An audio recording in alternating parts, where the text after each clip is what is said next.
5 tips and tricks to make more exciting music. So the first tip is to use pre-delay on your reverbs.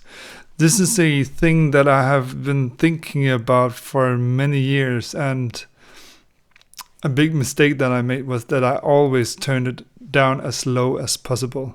But now I finally get it, and let me show you what it means. Pre-delay adds depth and separation to your mix. And it's like this feeling of when it's 0 pre-delay, then everything is like one-dimensional.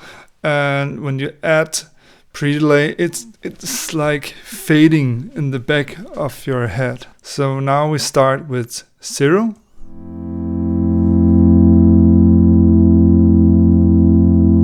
Gonna get refreshed. I'm just turning it up a bit. I worked myself into a corner. I need to change the scenery. Okay, so now I set it for like 90.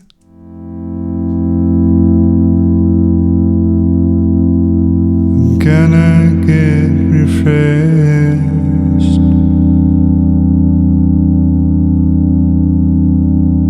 I worked myself into a corner. It almost feels like the room, the hall got bigger.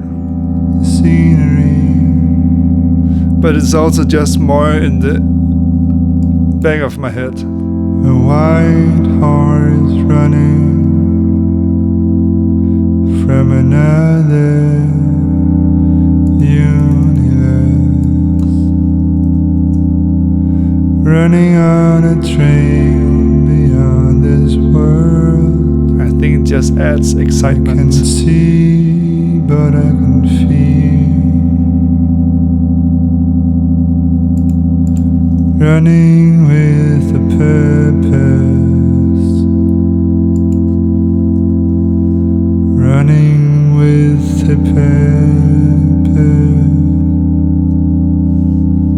the most beautiful conversation I have ever heard. So it adds depth and separation, and it's like it's one of these subtle things, but a subtle thing that is really important, because depth in your mix is like, yeah, what makes your mix exciting. So you just need to try it out for yourself. The next tip is to use slash chords. And a slash chord is when the bass is playing another note than the root note in the chord. Here we have a chord progression and the bass is playing the root note. Very standard and a bit boring, but it sounds good and beautiful. And here where I just use some other voicings for the upper chord. And then I made an alternative bass.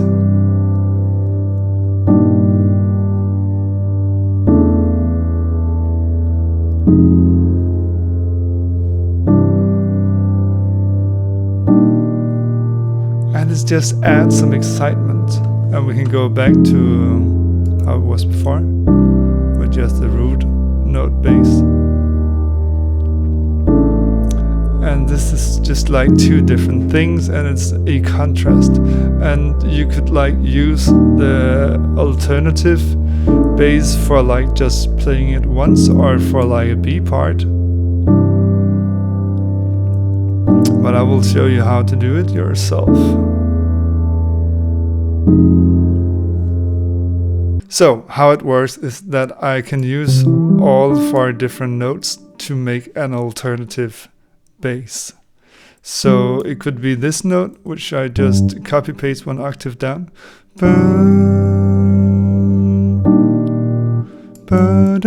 That actually sounded really cool, but maybe the bass should get an octave down.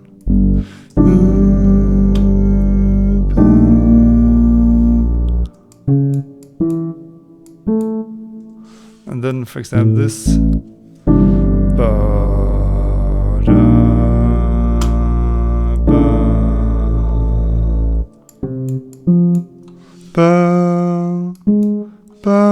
I like better.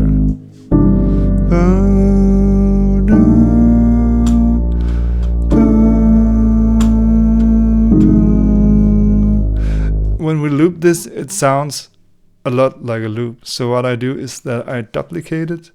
This is not how it is always, but that's just how it is now. And I can continue the bass.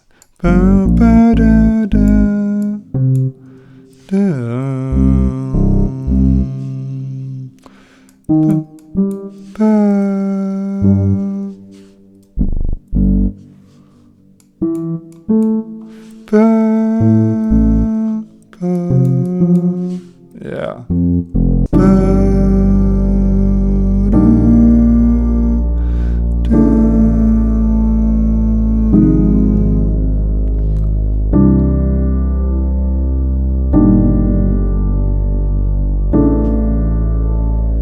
I think this sounds super cool. It made it like a bit darker and like something really bad is about to happen. And we can go back to the original chords or the original root bass. But it just creates some suspense and it just adds some contrasts. And it's just really great to know how to create a lot of contrast just using as few tools as possible.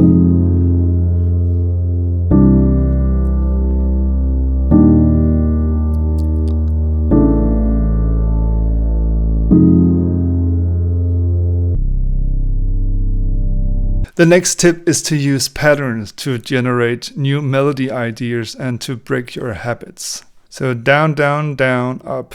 So we start on a note. So 1, down, down, down, up, down, down, up.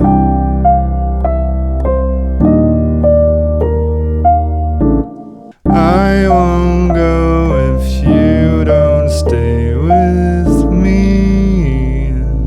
You can choose that it just needs to start with this pattern, or you can also try to repeat the pattern. Using a pattern can force you to explore new ideas, and exploring new ideas is maybe the biggest source for inspiration, because inspiration is when you learn something new, explore something new.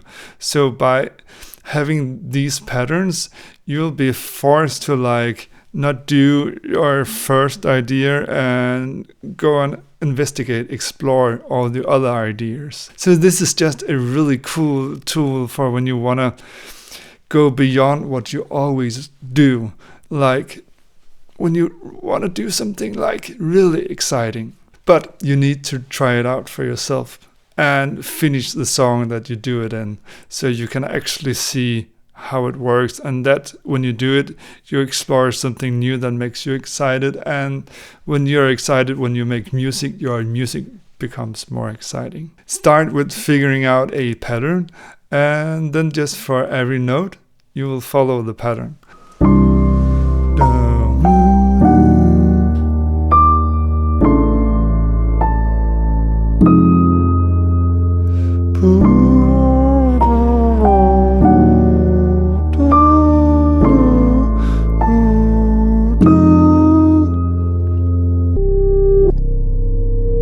If you find it difficult to write lyrics, then try to just write 5 minutes at the time.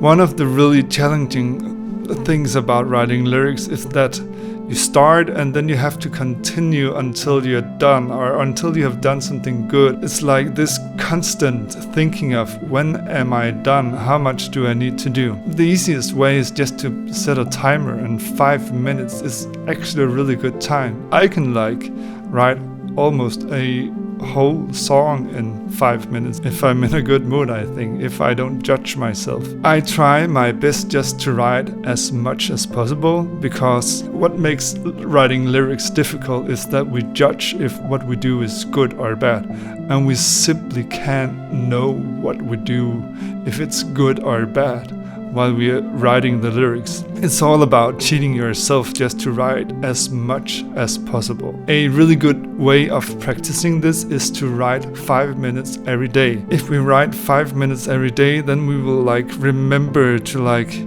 it will get easier to just do and bypass this judging idiot, which is ourselves. It will just grant us access to our thoughts and what we feel and what we explore and what we experience. Writing 5 minutes is easy. It's so easy that you can do it every day. And if you do it every day, then you will generate so much lyrics that you can write endless songs with, and you will just become a better writer. I made a webpage for myself because I wanted it to be easier. It's called ransby.biz/5min. When you open it, there is a timer which counts down from 4, 3, 2, 1, go. And then there is a timer counting down from 5 minutes. And you just open the page and then you just write and write and write and write. To make me judge less, I don't use lines. So instead of why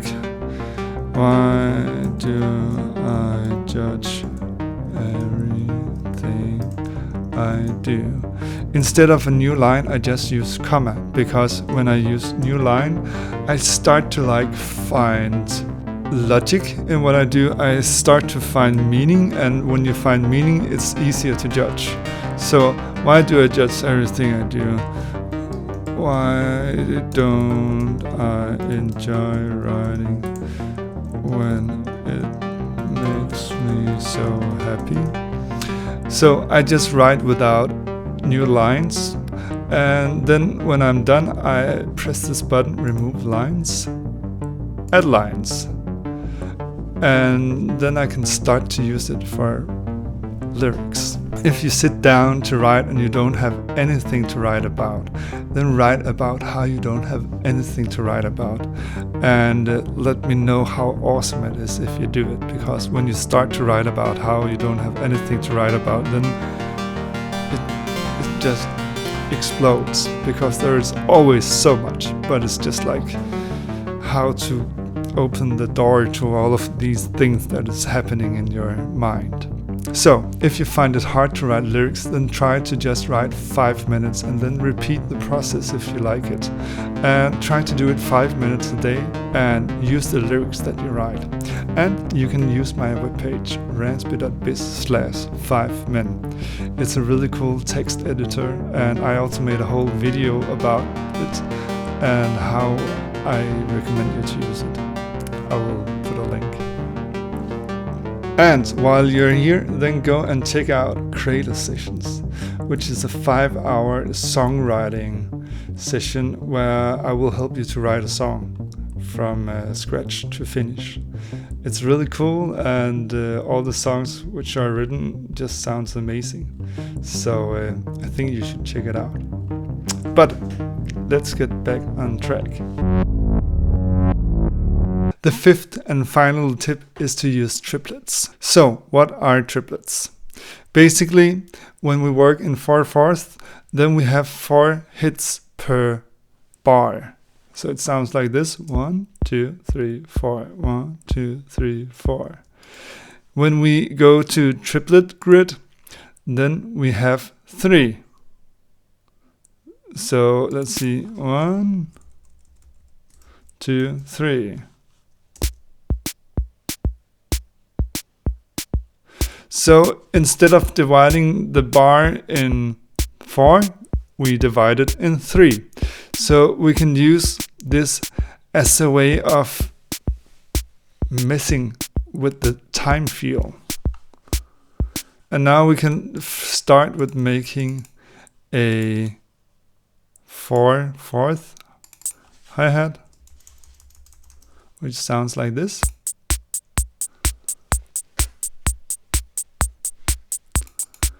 And then we can turn on triplet grid and make it in 3/4. 1, 2, 3, 1, 2, 3. And it's the same tempo, but it just has another feel. We can also turn it into 16ths, like this.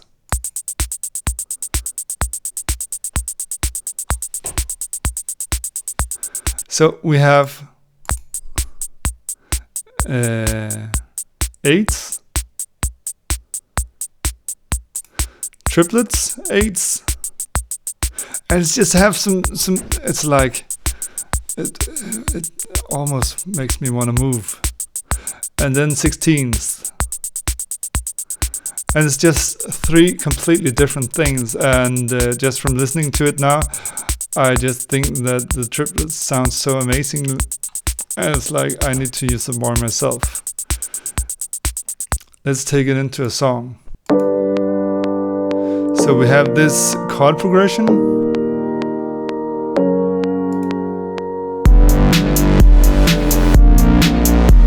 And everything is in 4/4. And then let's go to triplet mode.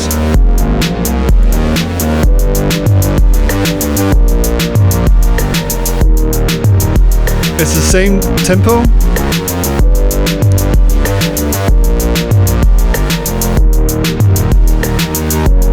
And then back.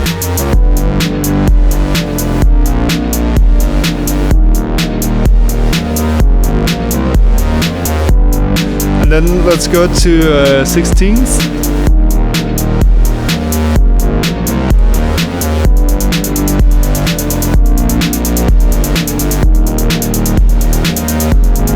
And to triplets.